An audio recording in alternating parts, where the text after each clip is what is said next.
Hi guys, welcome to the channel Kilivada Sambar. Channel நீங்கள் புதுசுனா மறக்காம subscribe பண்ணி அந்த bell icon அடிச்சிருங்க. So that நான் புது வீடியோ போட்டோன்னா உங்களுக்கு வந்து notification வந்துரும். And this is my Instagram ID. Instagramல இருக்கவங்க மறக்காம follow பண்ணுங்க. இந்த வீடியோவில் என்ன பார்க்க போகிறோன்னு பார்த்தீங்கன்னா புரட்டாசி அன்னைக்கு நான் வெஜிடேரியன்ஸ் எல்லாம் வந்துட்டு சப்ஸ்டியூட்டாக சாப்பிட்றதுக்கு ஒரு சூப்பரான வெஜ் ரெசிபீஸ் தான் பார்க்க போகிறோம். ஃபர்ஸ்ட் ரெசிபி என்ன அப்படின்னு பார்த்தீங்கன்னா கார்ன் அண்ட் பன்னீர்லாம் வச்சுட்டு புலாவ் தான் செய்ய போகிறோம். So pulao is nothing but பிரியாணியோட ஃபர்ஸ்ட் காப்பி அப்படின்னு தான் சொல்லணும். ஸோ பிரியாணியில் இருக்கிற அளவுக்கு almost 60 to 70% of taste and flavour வந்து கண்டிப்பாக புலாவில் இருக்கும்.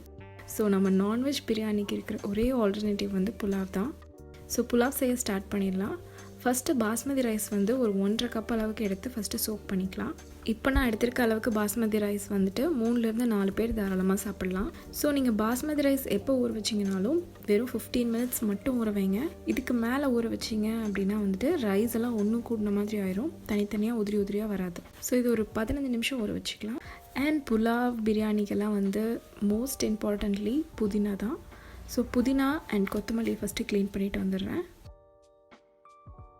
புலாவ் பொறுத்த வரைக்கும் எப்போவுமே வந்துட்டு மசாலாஸ் இல்லை பவுடர்ஸ் வந்து நிறைய ஆட் பண்ண மாட்டாங்க. அதோட மெயினான காரம் எதுலேருந்து வரும்னு பார்த்திங்கன்னா இஞ்சி பூண்டு பச்சை மிளகா, இவ்வளோ தான். காரத்துக்கு வந்து நம்ம வேறு எந்த பவுடரோ இல்லை வந்துட்டு மசாலா வேறு எதுவுமே ஆட் பண்ண போகிறதில்ல. இஞ்சி பூண்டு பச்சை மிளகா இதை மட்டும் தான் ஆட் பண்ண போகிறோம். ஸோ அதனால் இதெல்லாமே கொஞ்சம் சேர்த்து நான் அப்படி எடுத்துக்கணும். ஸோ இஞ்சி பூண்டு இந்தளவுக்கு எடுத்துக்கோங்க. அண்ட் பச்சை மிளகா வந்துட்டு ஒரு 3 பச்சை மிளகா நல்லா நீளமானது எடுத்திருக்கேன். ஸோ நீங்கள் எடுத்திங்கன்னா ஒரு 4 பச்சை மிளகா எடுத்துக்கோங்க. இஞ்சி பூண்டு பேஸ்ட் அரைச்சி வச்சுருக்கவங்க எவ்வளோ எடுக்கணும் அப்படின்னு கேட்டிங்கன்னா 2 டேபிள் ஸ்பூன் அளவுக்கு எடுத்துக்கோங்க. ஆஸ் யூஷுவல் பிரியாணிக்கு மாதிரியே தான். பிரியாணிக்கு எப்படி நம்ம இஞ்சி பூண்டு பேஸ்ட் நிறையா போடுவோமோ அதே மாதிரி இங்கேயும் கொஞ்சம் இஞ்சி பூண்டு பேஸ்ட் சேர்த்து தான் எடுக்கணும். ஒரு கைப்பிடி அளவுக்கு கொத்தமல்லியும் ஒரு கைப்பிடி அளவுக்கு புதினாவும் எடுத்துகிட்டு அது கூட ஆட் பண்ணிக்கோங்க. ஸோ இதை ஆட் பண்ணதுக்கப்புறமா கொஞ்சம் போல் தண்ணி விட்டு இதை நல்லா மைய அரைச்சிட்டு வந்துடலாம்.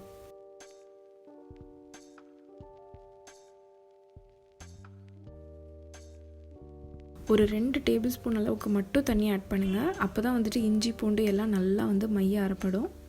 ஸோ இப்போ பார்த்தீங்கன்னா நல்லா அரைப்பட்டுருச்சு. இந்தளவுக்கு அரைப்பட்டிருந்தா கூட போதும். பாருங்கள், நல்லா சட்னி மாதிரி இந்த பதத்துக்கு அரைப்பட்டிருக்கணும். இப்போ என்ன பண்ண போகிறோன்னு பார்த்தீங்கன்னா கார்னை வந்து உதுத்திக்க போகிறோம். ஸோ உதுத்தின கார்னே கிடைக்குது அப்படின்னா நீங்கள் அது கூட வாங்கிக்கலாம். அது வந்து டைம் சேவிங் மாதிரி தான். எனக்கு வந்து இது சீப் அண்ட் பெஸ்ட்டாக தோணுங்காட்டி நான் கார்னை வாங்கி இப்போ கொஞ்சம் ஊற்றிட்டுருக்கேன். ஸோ இந்த ரைஸ் ஓடுற டைமுக்குள்ளே வந்துட்டு நம்ம இந்த எல்லா வேலையும் செஞ்சிடலாம். ஸோ எப்போவுமே கார்ன் உதுத்துறப்போ இந்த மாதிரி ஒரு சென்டர் ரோ எடுத்து விட்டுட்டிங்க அப்படின்னா மிச்ச கார்ன்ஸ் எல்லாம் இந்த மாதிரி ஈஸியாக உதிர்ந்து வந்துடும். ஸோ இதே வந்து நீங்கள் உதுத்தின கார்ன் வாங்கினீங்க அப்படின்னா டபுள் த கார்ன் ரேட் வைப்பாங்க. ஸோ இந்த மாதிரி வாங்கி நம்ம உதுத்திக்கிறது தான் எனக்கு பெஸ்ட்டுன்னு தோணுச்சு. ஸோ இப்போ வந்து ஒரு முழு கார்னை வந்து நான் உதுத்தி எடுத்திருக்கேன். அந்த கார்னில் வந்துட்டு நார் மாதிரி இருக்கும்ல, அது ஏதாவது விழுந்துருந்ததுன்னா அதையும் ரிமூவ் பண்ணிடுங்க. இல்லைனா சாப்பிட்றதுக்கு ஒரு மாதிரி முடி மாதிரி வரும் வாய்க்கு. இப்போ வந்து நம்ம புலாவ் குக் பண்ண ஸ்டார்ட் பண்ணிடலாம். ஸோ நீங்கள் குக்கரில் பண்ணுறதுனா குக்கர்லேயே பண்ணலாம், இல்லைன்னா நல்லா அடிகனமான பாத்திரம் எடுத்துக்கோங்க. ஸோ நான் வந்து இங்கே 2 டேபிள் ஸ்பூன் அளவுக்கு கீ விடுறேன். உங்களுக்கு வேணும்னா 3 டேபிள் ஸ்பூன் ஆஃப் கீ கூட ஆட் பண்ணிக்கலாம். நான் வந்துட்டு இன்னும் ஒரு டேபிள் ஸ்பூன் அளவுக்கு ஆயில் ஆட் பண்ணிக்க போகிறேன். ஸோ இந்த மாதிரி நம்ம கலவை சாப்பாடு இல்லை வந்துட்டு புலாவ் இதெல்லாம் செய்கிறப்ப கொஞ்சம் ஆயில் கீ எல்லாமே கொஞ்சம் சேர்த்து தான் இருக்கும். அண்ட் இதில் வந்துட்டு சோம்பு அண்ட் ஷாஹி ஜீரா, இதுக்கு எனக்கு தமிழ் என்னன்னு தெரில. ஸோ இது ரெண்டும் வந்து ஆட் பண்ணிக்கலாம். ஸோ இந்த ஆயில் அண்ட் கீழே வந்துட்டு எல்லா ஹோல் ஸ்பைஸையும் நம்ம இப்போ ஆட் பண்ணிக்க போகிறோம். ஸோ கிராம்பு, கடல் பாசி, அப்புறம் வந்துட்டு பட்டை ஒரு பெரிய துண்டு அண்ட் 2 பே லீஃப், இது எல்லாத்தையும் எண்ணெயில் விட்டு நல்லா வதக்கி எடுத்துக்கோங்க. எனக்கு இதோட பேர் சரியாக தெரில, ஐ திங்க் ஜாதி பத்திரி அப்படின்னு சொல்லுவாங்கன்னு நினைக்கிறேன். ஸோ அதுவும் வந்து கொஞ்சம் போல் ஆட் பண்ணிக்கோங்க. இதெல்லாம் நல்லா அந்த பிரியாணி ஃப்ளேவர் கொடுக்கும். ஸோ இதெல்லாம் அந்த நெய்யில் வந்து நல்லா வணங்கினதுக்கப்புறமா வந்துட்டு ஆனியன்ஸ் ஆட் பண்ணிக்கலாம். ஸோ 2 பெரிய வெங்காயத்தை வந்து நல்லா தின்னாக ஸ்லைஸ் பண்ணிவிட்டு அதை ஆட் பண்ணிக்கோங்க. ஸோ இதை வந்துட்டு நல்லா அந்த கோல்டன் ப்ரௌனை தாண்டுற அளவுக்கு நல்லா வந்து எண்ணெயில் வதக்கி விடணும். ஸோ இது வந்து வதங்கிறதுக்கு எப்படியும் ஒரு 5 minutes டைம் ஆகும். பாருங்கள் எவ்வளோ நல்லா கோல்டன் ப்ரௌனாக வணங்குது அப்படின்னு. ஸோ இந்த அளவுக்கு அது நல்லா வந்து வதங்கிடணும்.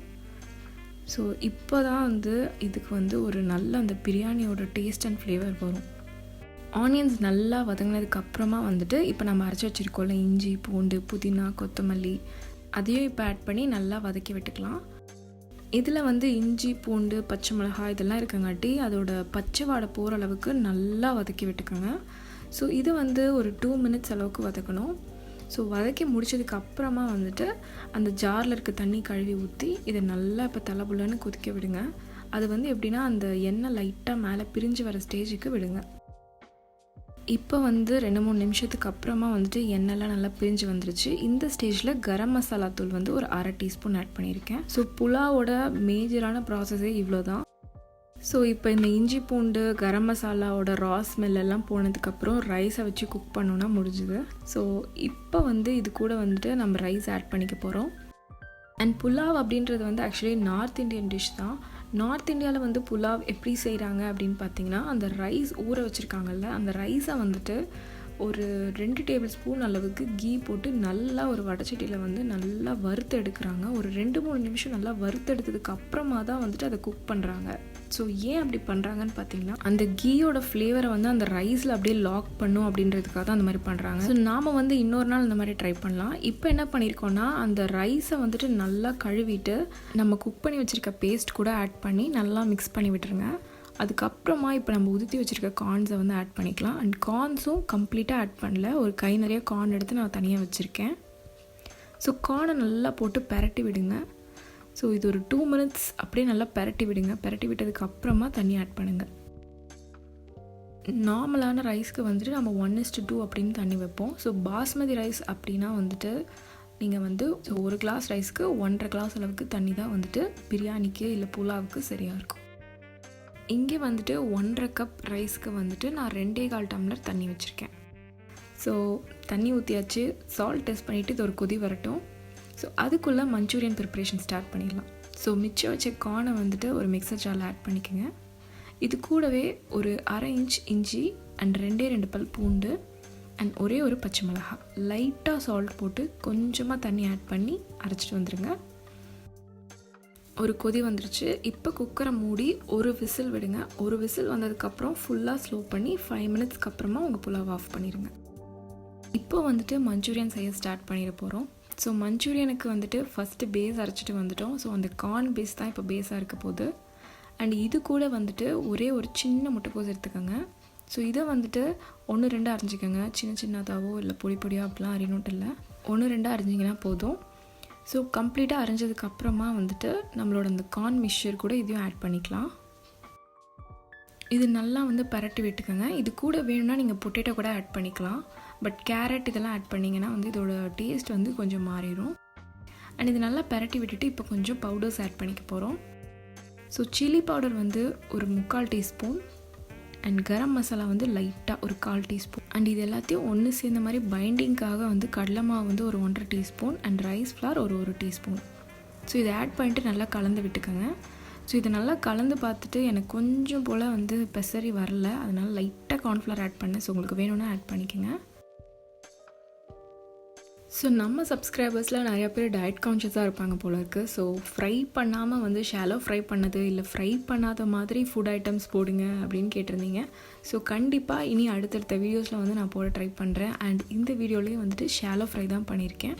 ஸோ ஷாலோ ஃப்ரைனா ஒன்றும் இல்லை, ஒரு 5 டேபிள் ஸ்பூன் அளவுக்கு எண்ணெய் ஊற்றி குறைவாக எண்ணெய் வச்சு ஃப்ரை பண்ணி எடுக்கிறது. ஸோ இந்த அளவுக்கு நல்லா ஃப்ரை ஆனோன்னு எண்ணெயிலேருந்து எடுத்துருங்க. ஸோ எடுத்ததுக்கப்புறமா நமக்கு இவ்வளோ எண்ணெய் தேவைப்படாது மஞ்சூரியன் செய்கிறதுக்கு. அதனால் வந்துட்டு எக்ஸ்ட்ராவாக இருக்க ஆயிலை வந்து நான் வெளியே எடுத்துகிட்ருக்கேன். பன்னீர் கார்ன் புலாவில் நம்ம இன்னும் பன்னீரே ஆட் பண்ணலை. ஸோ பன்னீரை வந்து இப்போ தான் ஆட் பண்ண போகிறோம். நம்ம விசில்லாம் விட்டு ரைஸ் நல்லா உதிரியாக வந்திருக்கு. ஆனால் இது நல்லா சூடாக இருக்குது. ஸோ ஒரு பெரட்டி விடுங்க. ஸோ ரைஸ் உடையாமல் பெரட்டி விடுங்க. ஸோ பெரட்டி விட்டதுக்கப்புறமா நான் வந்து ஒரு 2 மினிட்ஸ் மூடி வச்சுருங்க. ஸோ ஓப்பன் பண்ணுங்கள். இப்போ வந்து ஒரு மிதமான சூட்டில் இருக்கும். இந்த ஸ்டேஜில் ஒரு 200 கிராம் பன்னீரை வந்து நான் க்யூப்ஸாக கட் பண்ணி வச்சுருக்கேன். அது எல்லாத்தையும் ஆட் பண்ணிக்கிறேன். பன்னீரை வந்து ஏன் வந்து குக்கர்லேயே போட்டு விசில் விடக்கூடாது அப்படின்னா, அந்த மாதிரி விசில் விட்டு எடுக்கிறப்ப என்ன ஆகுனா பன்னீர் வந்து ரப்பர் மாதிரி ஆயிரும். ஸோ கடிக்கவே ரொம்ப ஹார்டாக இருக்கும். பட் பன்னீரோட ஒரிஜினல் டெக்ஸ்சர் என்னென்னா அப்படியே சாஃப்டாக அப்படியே வாயில் வச்சா கரையிற மாதிரி இருக்கணும். ஸோ நம்ம வந்து அந்த பன்னீரோட ஒரிஜினல் டெக்ஸ்சர் போகாமல் இருக்கணுன்றதுக்காக வந்துட்டு நல்லா சூடாக இருக்கிறப்போ, எப்படின்னா வந்து ரொம்ப ஹாட்டாக இருக்கக்கூடாது, ரொம்ப வந்து ஜில்லுன்னு ஆகிடக்கூடாது ரைஸு. ஒரு மிதமான சூட்டில் இருக்கப்போ பன்னீர் உள்ளே போட்டு இப்போ லாக் பண்ணி அப்படியே வச்சுருங்க. ஸோ இது வந்து ஒரு 15 மினிட்ஸ் இப்படியே இருக்கட்டும். ஸோ நம்ம பன்னீர்லாம் வந்து இந்த சூட்லேயே வந்து குக் ஆயிரும். ஸோ நெக்ஸ்ட்டு வந்து மஞ்சூரியன் செஞ்சு முடிச்சிடலாம். ஸோ இந்த பேக்கெட் மட்டும்தான் இன்றைக்கி வந்து யூஸ் பண்ண போகிறேன். இந்த பேக்கெட் வந்து தமிழ்நாட்டில் எல்லா சூப்பர் மார்க்கெட்லேயும் கிடைக்கும். அண்ட் இது வந்து நார்ஸ்லேயே வந்துட்டு சூப்பர் ஃபேமஸான ஒரு பேக்கெட் தான். இதோட ப்ரைஸ் வந்து 50 ருபீஸ். இதிலேருந்து பாதி பேக்கெட் மட்டும் எடுத்து நான் தண்ணி ஊற்றி கலந்து வச்சுருக்கேன். உங்கள் ஊரில் இல்லை வந்து நீங்கள் இருக்க பிளேஸில் இது கிடைக்காதுன்னு நினச்சிங்கன்னா இதோட ஆன்லைன் பர்ச்சேஸ் லிங்க் வந்து டிஸ்கிரிப்ஷனில் இருக்குது, போய் செக் அவுட் பண்ணுங்கள். எண்ணெய் சூடானோன்னா ஒரு குடமிளகா கேப்சிகம் ஒன்று ஆட் பண்ணிவிட்டு நல்லா வதக்கி விட்டுக்குங்க. ஸோ அது நல்லா வதக்கணும் அப்படின்னா ஒரு 1 மினிட் வதக்கினா போதும். அதுக்கப்புறம் நம்ம ஃப்ரை பண்ணி வச்சுருந்தது அண்ட் தண்ணியும் அந்த பவுடரும் மிக்ஸ் பண்ணி வச்சுருந்தோம்ல, இது எல்லாத்தையும் ஒன்றா வந்து உள்ளே ஊற்றிடுங்க.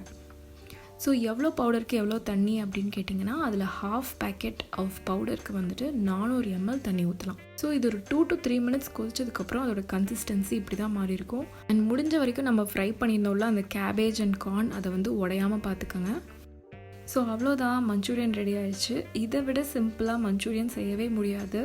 ஸோ வீட்லேயே நம்ம செய்யணும்னு நினச்சோன்னா soya sauce, chilli sauce, cornflour இந்த மாதிரி நிறைய இன்க்ரீடியன்ட்ஸ் ஆட் பண்ணணும். ஸோ இவ்வளோத்தையும் வந்துட்டு நம்ம ஆட் பண்ணுறதுக்கு பதிலாக இந்த ஒரே பேக்கெட்டில் சூப்பரான வெஜ் மஞ்சூரியன் ஈஸியாக ரெடி பண்ணிடலாம். ஸோ ட்ரை பண்ணுங்கள். இப்போ வந்து சர்வ் பண்ணிடலாம். பன்னீர் அண்ட் கார்ன் புலாவ் சூப்பராக ரெடி ஆகிடுச்சு. ஸோ இதுக்கு பெஸ்ட் சைட் டிஷ் அப்படின்னு பார்த்தீங்கன்னா வெஜ் மஞ்சூரியன் தான். So deadly combination. So try பண்ணி பாருங்கள். நீங்கள் நான் வெஜிடேரியனாக இருந்தால் கூட ஹோட்டல்ஸ்க்கு போனால் சம்டைம்ஸ் சில ஸ்பெஷலான வெஜ் ஐட்டம்ஸ் வந்து நம்ம ஆர்டர் பண்ணி சாப்பிடுவோம்ல. ஸோ அது மாதிரி டிஷ்ஷஸ் வந்து எவ்ரி சண்டே, புரட்டாசி சண்டே வந்து நான் ஷேர் பண்ணுறேன். ஸோ ட்ரை பண்ணி பார்த்துட்டு எப்படி இருந்தது அப்படின்னு சொல்லுங்கள். ஸோ இது கூட வந்து பிக்கிள்டு வெஜிடபிள்ஸ் ஃபர்மெண்டட் வெஜிடபிள்ஸ் வந்து ரொம்ப நல்லாயிருக்கும். ஸோ நான் வந்து இன்றைக்கி ஜஸ்ட் அப்படியே கார்னிஷிங்காக கொஞ்சம் போல் எக்ஸ்ட்ரா இந்த கேபேஜஸ் ஆட் பண்ணியிருக்கேன். ஸோ வெஜிடேரியன்லேயே இந்த மாதிரி சூப்பர் அமேசிங்கான டிஷ்ஷஸ்லாம் செஞ்சு இந்த புரட்டாசி சண்டேயில் வந்து நான்வெஜ் கிரேவிங்கை வந்து நம்ம பீட் பண்ண போகிறோம். நீங்கள் இப்போ தான் வந்து புதுசாக புரட்டாசி அன்னைக்கு விரதம் பிடிக்கிறீங்களா? புரட்டாசி சனிக்கிழமை அன்னைக்கு என்னெல்லாம் படையல் செய்யணும் அப்படின்றத நம்ம சேனலில் ஒரு வீடியோவை போட்டிருக்கேன். அதுதான் நம்ம சேனல்லே ட்ரெண்டிங்கான வீடியோ. ஸோ இவ்வளோ நேரம் பொறுமையாக நீங்கள் இந்த வீடியோ பார்த்ததுக்காக ரொம்ப ரொம்ப தேங்க்ஸ் காய்ஸ். அண்ட் சேனலுக்கு நீங்கள் புதுசாக இருந்தீங்கன்னா மறக்காமல் சப்ஸ்கிரைப் பண்ணிக்கோங்க. அதுவும் இப்போ வர இந்த சிம்பிளி குக் அப்படிங்கிற ஐக்கானை கிளிக் பண்ணி சப்ஸ்கிரைப் பண்ணிக்கோங்க. பாய்.